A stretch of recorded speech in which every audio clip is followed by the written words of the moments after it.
Hello and welcome, Exiles, to the Day 7 update to the Stormweaver guide, this time with a leveling guide. There's a lot of people that are asking for the early game stuff, and I wanted to put together a bit of a rundown of how you could start tree-wise.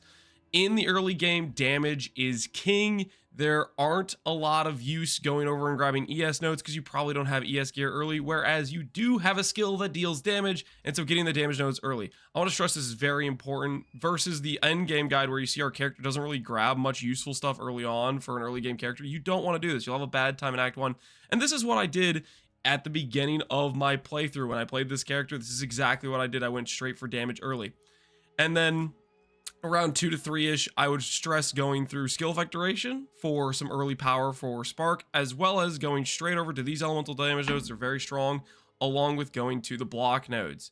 This is your key defensive layer, I would say, in terms of block versus no block is the difference in taking damage half the time. It makes you basically twice as effective against shotgunning or multiple stunning hits where enemies are all coming to gang up on you. Very, very strong. I would heavily recommend this as your early game.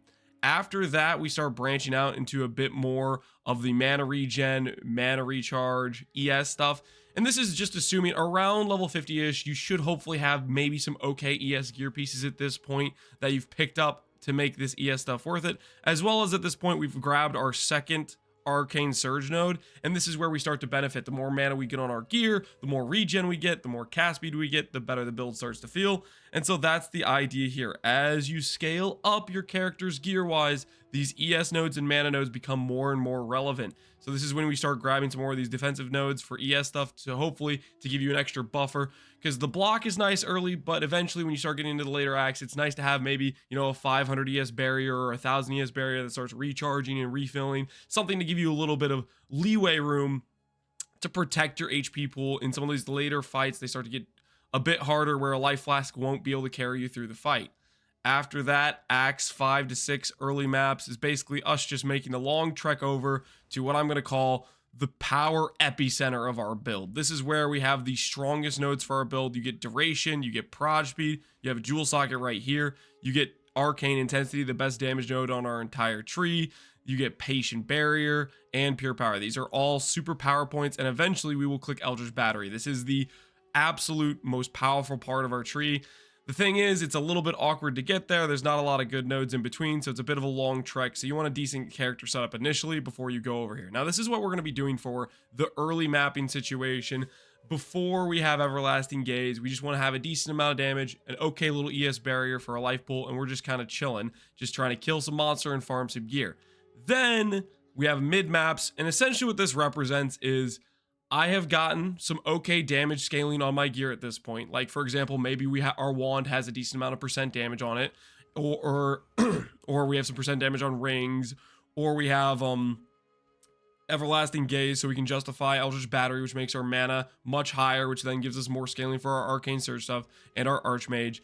This is the scenario where we've done in maps, we've farmed a decent amount, and now we're comfortable enough where we feel like we can drop our early damage scaling nodes and go for more of a defensive approach to help us get that survivability up, to help us push those higher tier maps to have consistent survivability. As well as you'll notice between, something I forgot to point out, between Acts 3 and 4-ish and Acts 5 and 6, we did drop these nodes, and this is representing we picked up a conductivity curse, and we no longer need pen for single target. Something about the game is pen does not go you can't pen past 0, but you can lower the enemy's resistance below 0. A conductivity curse is just simply more effective for DPS than investing into pen nodes. Once you have a good conductivity curse, these pen nodes are no longer giving you any damage, and at which point I'd recommend dropping this. Conductivity curse you don't get till a level 7 gem or something like that. So once you get a conductivity curse, I'd recommend these nodes are a bit superfluous and you should probably get rid of them.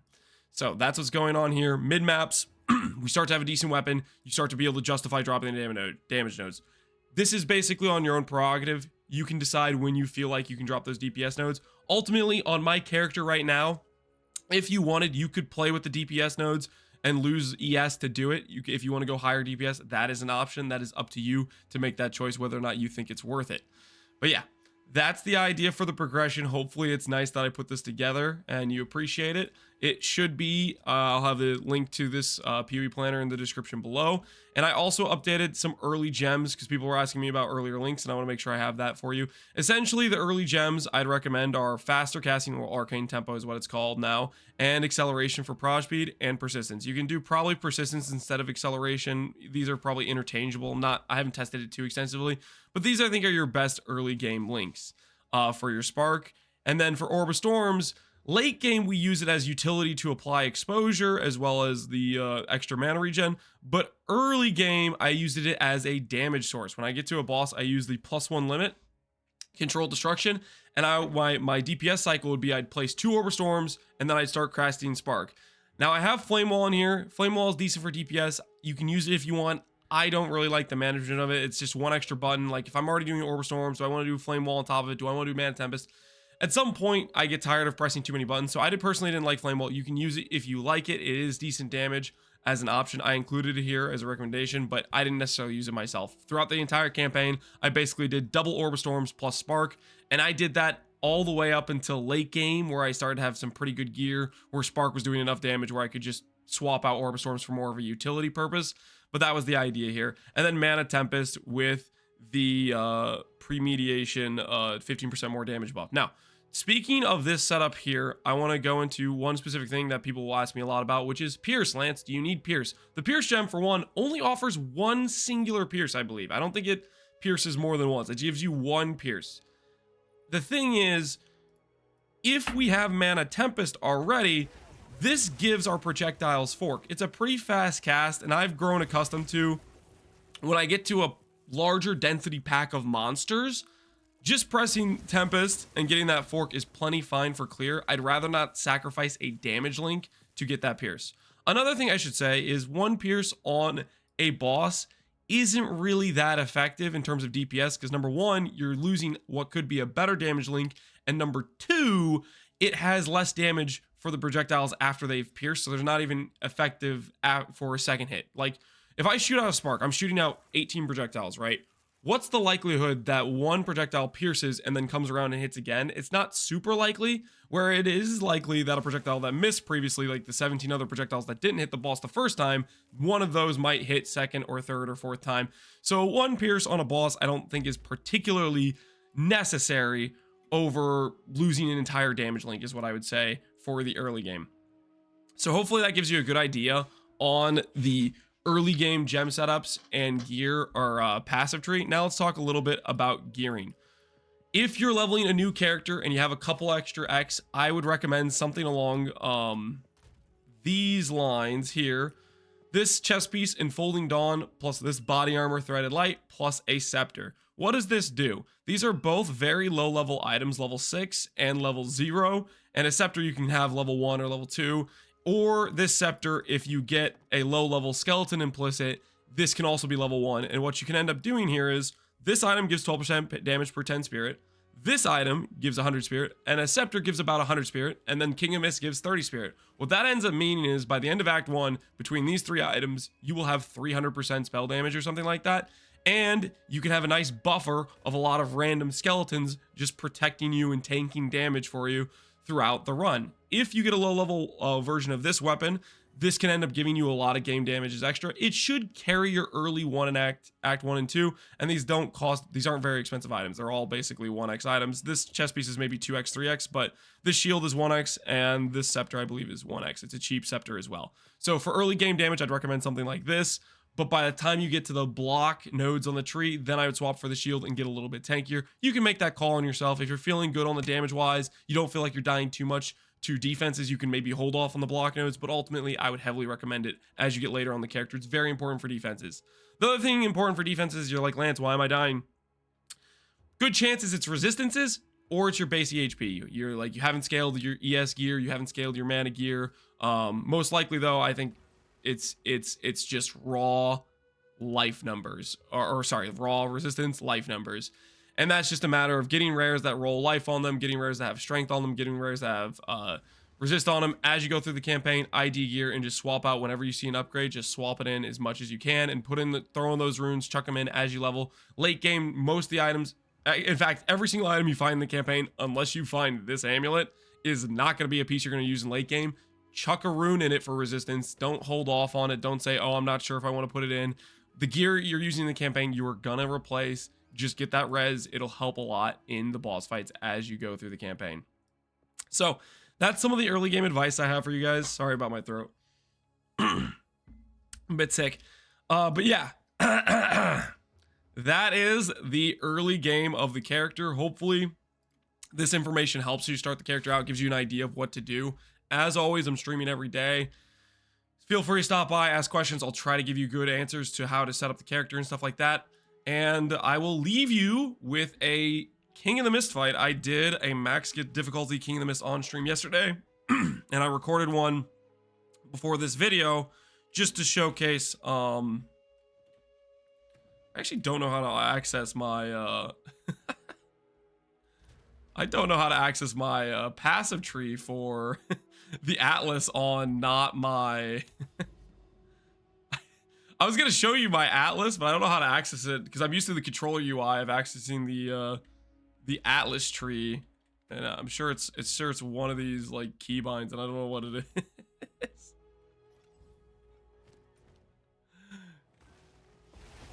I don't know what the keybind is for the Atlas tree on PC because I've been playing too much controller for my gameplay. I like the controller gameplay for in maps. It's way worse for inventory management.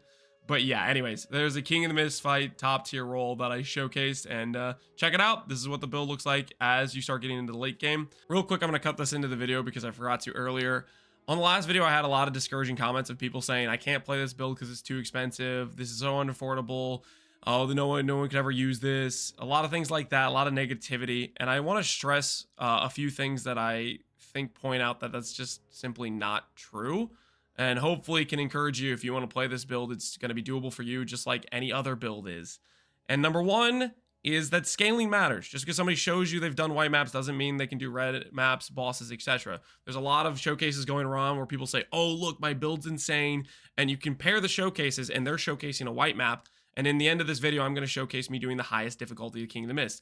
The build that does the white map doesn't necessarily get to red maps, doesn't even necessarily do the bosses. There's some pretty hard bosses, and the bar of power you need to do that is not necessarily easy, and there's a good chance you might get lured into playing a build that's been proven in white maps that's going to fall apart in yellows and reds, and the scaling just isn't there. So number one, it's good that you can upgrade your gear and eventually get to this content. Like, that's a goal you can have that's realistic where the build can scale to that point. So keep that in mind. I am personally going to keep investing in this character, keep upgrading it, and show you what it can be.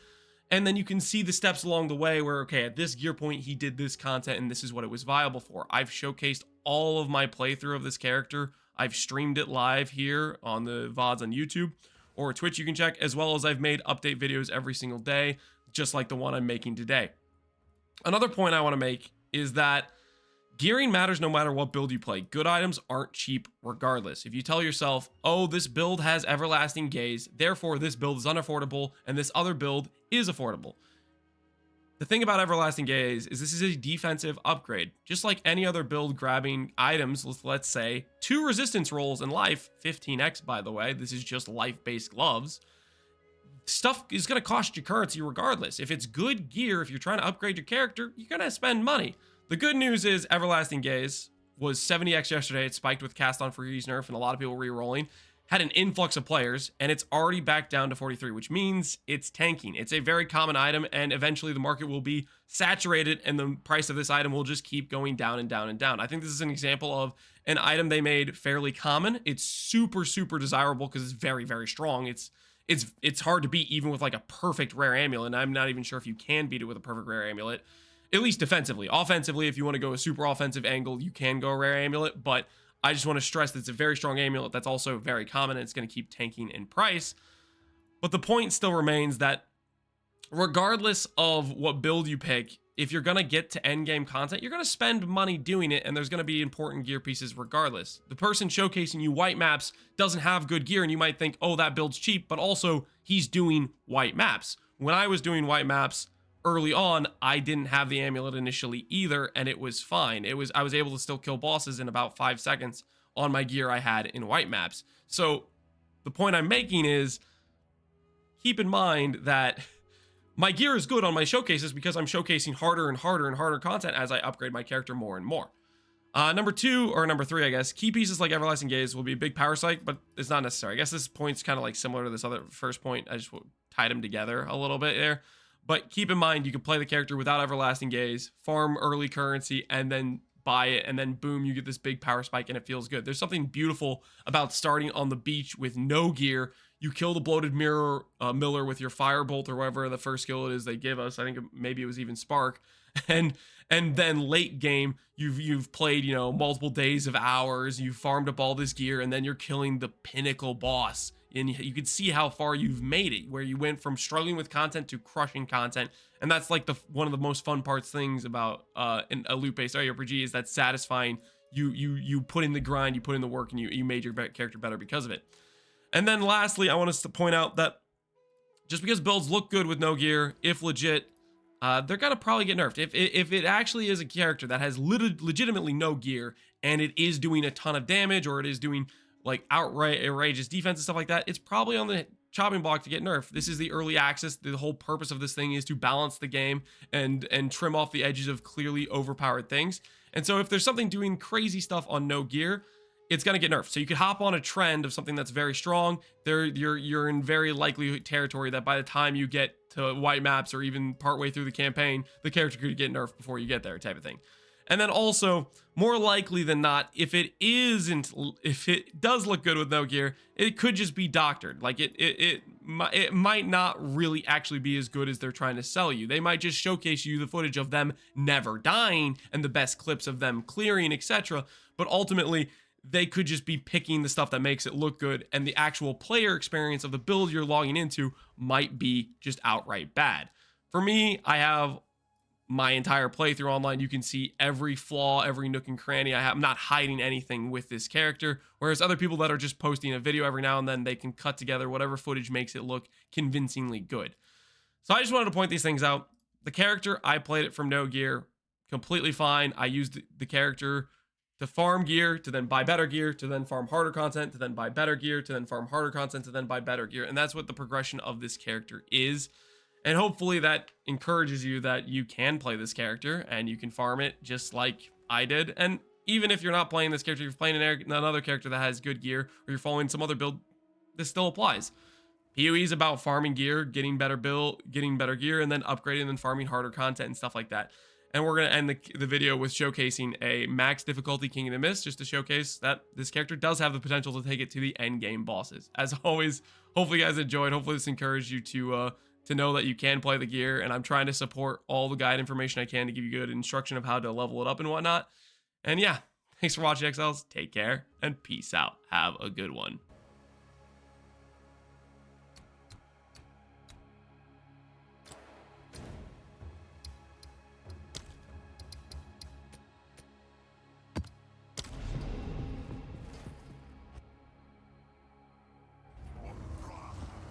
Elvas and Vasev crew. Conflict!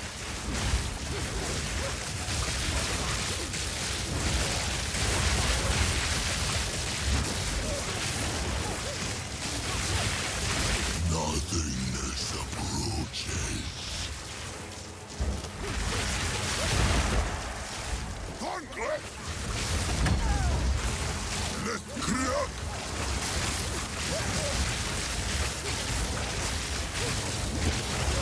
You are seen, Thorngrip. Nothingness approaches.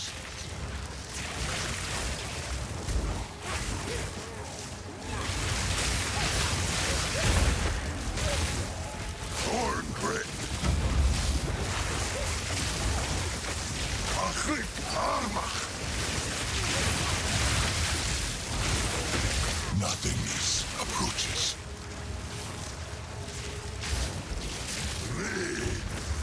Thorngrip!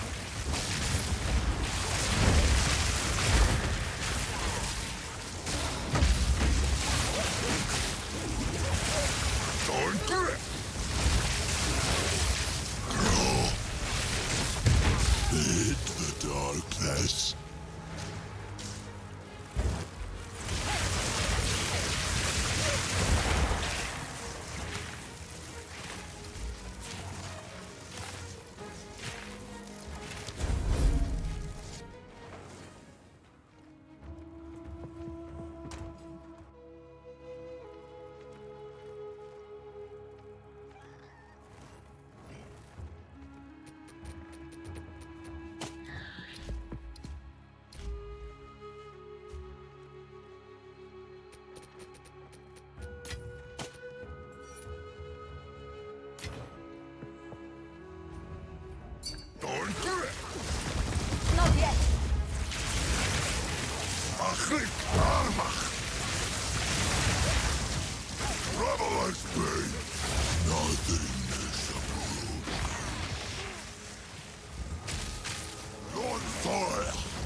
Wild One's power is mine!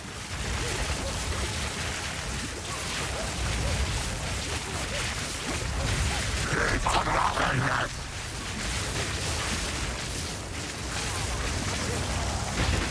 Flawless blade!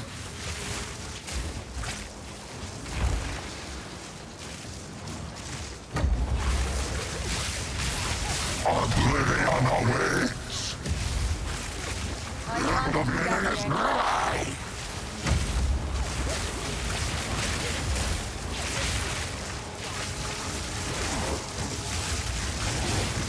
Hold on!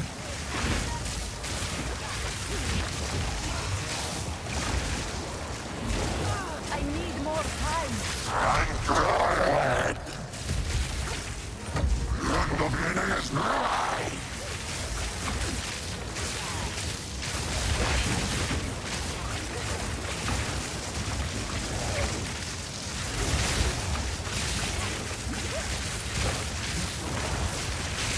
Flawless blade!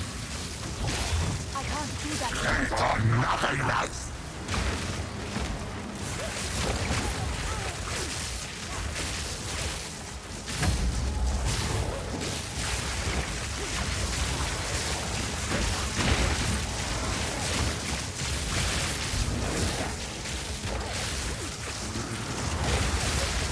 Flawless blade!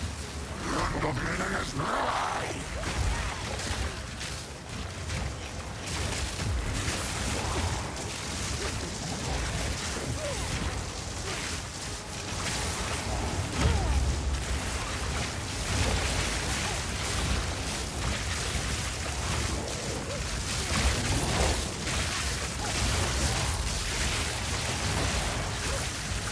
The beginning is nigh! You are seen!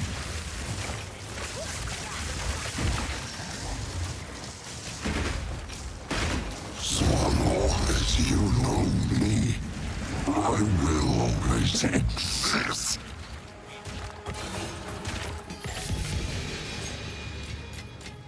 There is power